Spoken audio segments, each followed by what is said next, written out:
dia para você que está nos acompanhando aqui no podcast do programa da Marcela. Hoje nós estamos transmitindo esse podcast direto do primeiro Congresso de Direito Condominial de Caldas Novas, uma realização da CCA, que é a Segunda Corte de Conciliação e Arbitragem de Caldas Novas, e da OAB Goiás.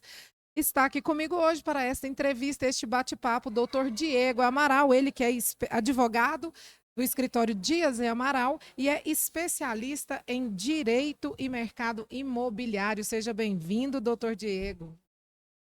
Para mim é uma satisfação, viu, participar deste programa, deste podcast, que é tão conceituado e alcança tanta audiência em todos os locais. Obrigada. O nosso tema hoje vai ser o mesmo tema da sua palestra, o senhor que já esteve lá no palco falando sobre multipropriedade, um tema bastante atual, né, onde a gente fala aí das famosas cotas imobiliárias, né, essa divisão aí das unidades imobiliárias entre vários proprietários. O pessoal tem muita dúvida com relação a como que funciona esse sistema. O senhor pode explicar um pouquinho para nós? Primeiro eu quero mais uma vez agradecer a organização do evento pelo convite, né?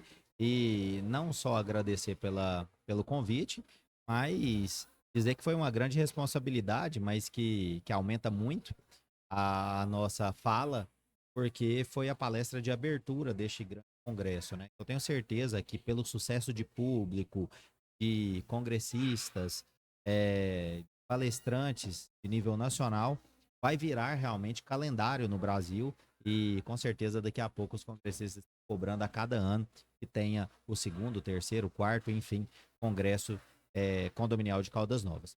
Sobre multipropriedade, que foi o tema que eu tive a possibilidade de explicitar um pouquinho alguns pontos na palestra.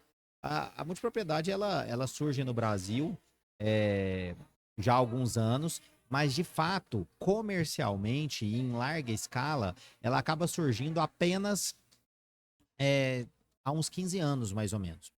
E Caldas Novas é uma cidade precursora da multipropriedade no Brasil, dessa multipropriedade comercial, com venda em larga escala, seguida, né, na verdade, de Olímpia, em São Paulo, e de Gramado, no Rio Grande do Sul. Quando eu falo Gramado, eu estou falando ali Gramado e Canela, porque as cidades são muito contíguas, né, muito próximas uma da outra.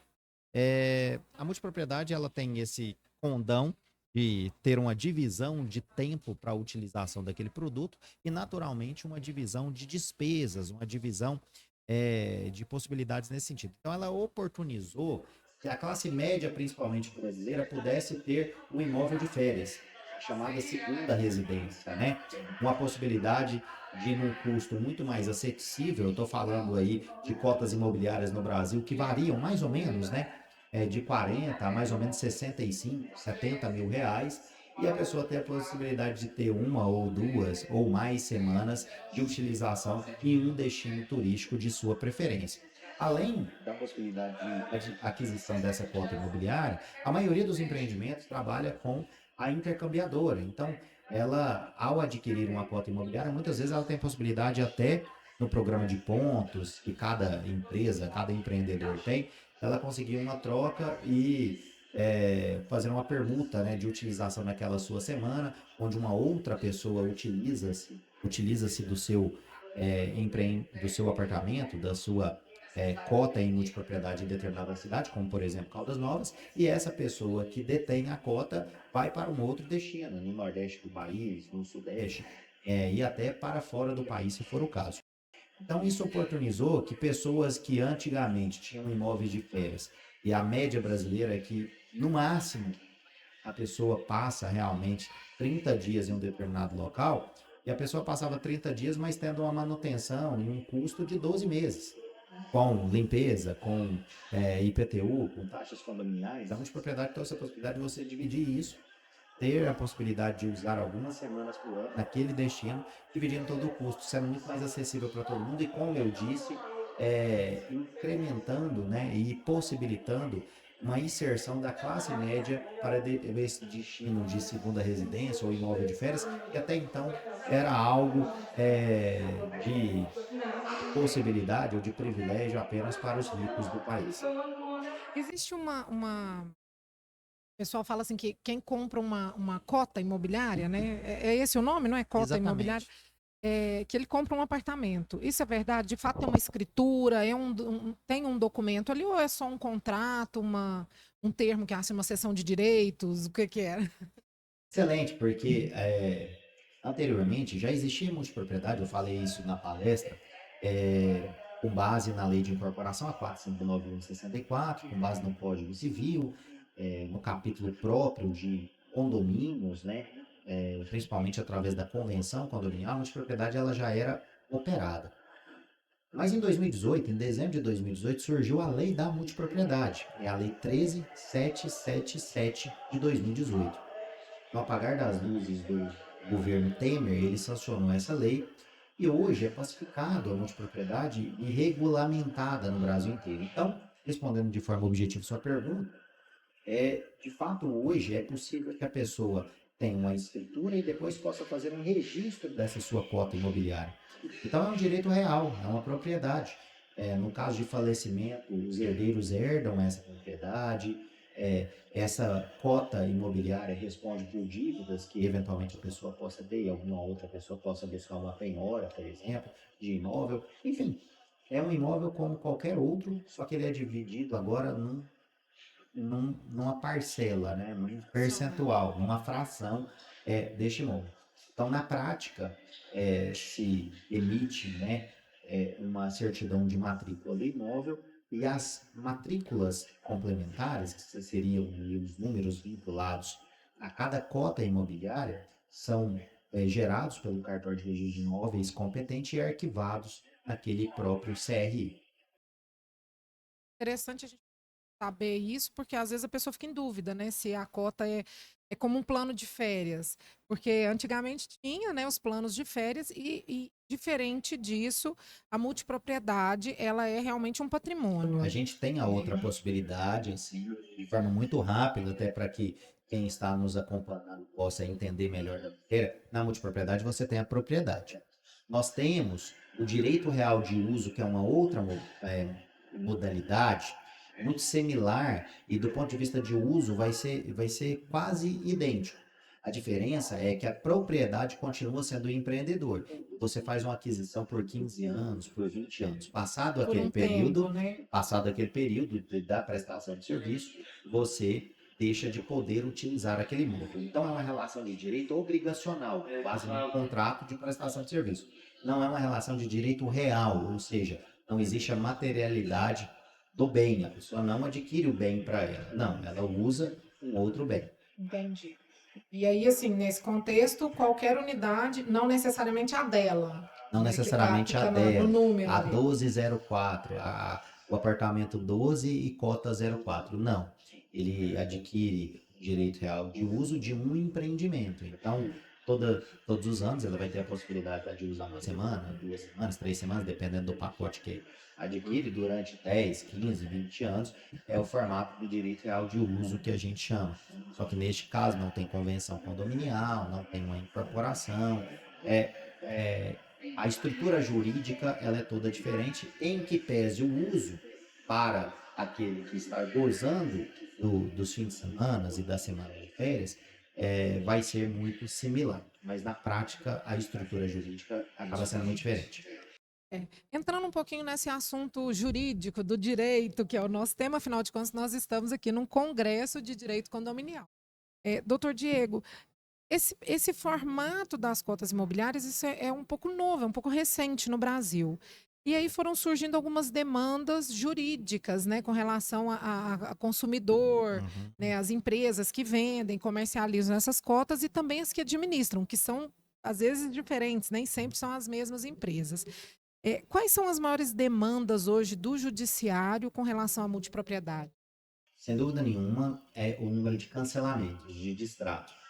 Hoje, numa incorporação regular, convencional, nos prédios que são construídos nas mais diversas cidades brasileiras, é o que a gente chama de incorporação convencional. A média de decisões contratuais, ou popularmente conhecido como distratos, é de 10% no Brasil inteiro. Então, de tudo que se vende a cada mês no Brasil, 10% se cancela. Na multipropriedade, esse número chega a 30%, a 40%, dependendo do empreendimento, a 50%. Porque muitas pessoas compram, usam o primeiro ano, usam o segundo ano e aí enjoam, no sentido de enjoar do destino mesmo. Por isso que cabe aos empreendedores o programa de intercambiadoras, de possibilitar a fidelização deste consumidor, desse adquirente. Não necessariamente que esse adquirente vai ficar usando todos os anos aquele destino. Ele vai poder trocar de destino, igual eu comentei no início dessa excelente entrevista. Mas a, a ideia de fidelização é para que ele continue é, com o seu compromisso contratual com a empresa. Então, hoje o que abarrota o judiciário são os números de cancelamentos. Claro que existem mais, além desses, outros problemas vinculados, né, ao judiciário. Então, existe um número grande de ações trabalhistas nesse setor. Os corretores que realizam as vendas, buscando ali as comissões, como existe um cancelamento muito grande, imagine você adquiriu uma cota, um corretor intermediou essa situação, e no quinto dia daquela compra, a pessoa, você desistiu dessa compra. Arrependeu da compra e Arrependeu. quer A lei dinheiro de fala volta. que você pode arrepender em até 7 dias. Então, nestes casos, de até 7 dias, a devolução do dinheiro vai ser integral. Inclusive a comissão do corretor. Tem muito corretor que não entende dessa forma. E, por exemplo, ele realizou 30 vendas ao mês e aí ele recebe por 20. Ele fala, o que aconteceu com as minhas 10? A empresa fala, foi de Cancelou. cancelamento dentro dos 7 dias. O corretor às vezes não acredita, a juiz da ação tem que provar, mas existe uma demanda trabalhista inerente a essa matéria, que precisa ser melhor regulamentado no Brasil. Eu tenho inclusive um artigo publicado na revista Turismo Compartilhado sobre esse tema, mostrando a preocupação do setor em relação a isso. E para o corretor é uma situação complicada porque o serviço foi prestado, né? A partir do momento que ele realizou a venda, Ele quer receber. ele quer receber, né? E aí a questão da devolução para o cliente que se arrependeu, porque às vezes a pessoa está de férias e compra muito na emoção, né? Tá ali na cidade, foi abordado ali por É a alguém. compra sob forte emoção. Por isso a É, possibilidade da lei da desistência em até 7 dias. A lei traz essa possibilidade, até porque nós estamos falando de compras que são adquiridas realmente em destinos turísticos. Então, é muito normal a gente chegar em uma sala de venda, de ter ali pessoas de sunga, de biquíni, às sim. vezes tomando alguma bebida alcoólica, porque já estava no ambiente recreativo daquele Tá de resort, foi férias. fazer, tá de Tá férias. de férias. E aí vai realizar aquela compra. Então, por isso existe uma preocupação, entender até que guardado e naturalmente todas as medidas adequadas para tanto. O senhor, pessoalmente, o senhor vê esse modelo de multipropriedade uma vantagem ou uma desvantagem para uma cidade turística? Eu vejo essa é uma pergunta excelente porque ela me possibilita explanar um pouco sobre o ganho da cidade em relação à multipropriedade. Na verdade, os empreendimentos em multipropriedade, eles têm aí 3.000 cotas, 6.000 cotas, 12.000 cotas, igual alguns empreendimentos que a gente trabalha lá no nosso escritório, e 12.000 cotas, muitas vezes, é maior do que várias cidades brasileiras, que tem aí 8.000 habitantes, 10.000 habitantes. Claro que essas 12.000 pessoas não vão utilizar o empreendimento de forma simultânea. Existe ali a regra, o modelo mais adotado no Brasil é o modelo de 26 cotas. Então, é a possibilidade de cada família, né, cada adquirente utilizar por 2 semanas, durante um ano, aquele destino de férias. Então, cada vez vai ser uma pessoa que vai utilizar. Nós estamos falando de 400 apartamentos, 500, 600 apartamentos, o que repercute nesses números, nessas milhares de cotas imobiliárias. Mas o fato é que todas as cotas vão pagar taxas condominiais, vão pagar proporcionalmente ao valor de cada um IPTU, então é mais receita para o município, é mais serviço agregado, é mais possibilidade de emprego para a população daquela cidade. Então, a gente observa a cidade igual Caldas Novas, que tem ali esse setor do bairro do turista, enfim, que há alguns anos, há 10, 15 anos, eram setores mais com menos serviços disponíveis, como padaria, bares, supermercados. Hoje, a cidade de Caldas Novas ela cresceu por completo. Há 15, 20 anos que eu frequentava Caldas Novas, a área comercial era 100% da cidade, Sim. próximo da praça. Hoje, vários outros locais que não necessariamente o centro da cidade próximo à praça têm todos os serviços disponíveis. Por exemplo, eu estou aqui para o congresso, cheguei ontem, vou embora hoje, eu nem passei lá perto da praça no centro, porque todos os serviços de alimentação, de compra, de farmácia, de outras coisas, eu consegui mais perto do local onde eu estou hospedado. O que eu estou querendo dizer com esse exemplo prático e muito presente aqui, né? Muito do atual momento, porque é um exemplo meu de ontem e hoje. É que a cidade cresceu demais, e sem dúvida nenhuma, ela cresceu demais por conta da multipropriedade. Lógico que tudo que cresce demais, numa velocidade muito rápida, tem seus problemas, gera dificuldades. Agora, cabe a cada empreendedor, com muita seriedade, com muita responsabilidade para com o consumidor e para as cidades onde eles estão empreendendo, fazer algo que seja construtivo, que seja duradouro, que seja de fato eternizado na cidade. Caldas Novas já tem a figura dos hotéis, dos condotéis, da multipropriedade há muitos anos. Mas eu vou dar o exemplo do que eu estou falando. Vou falar de Pirinópolis.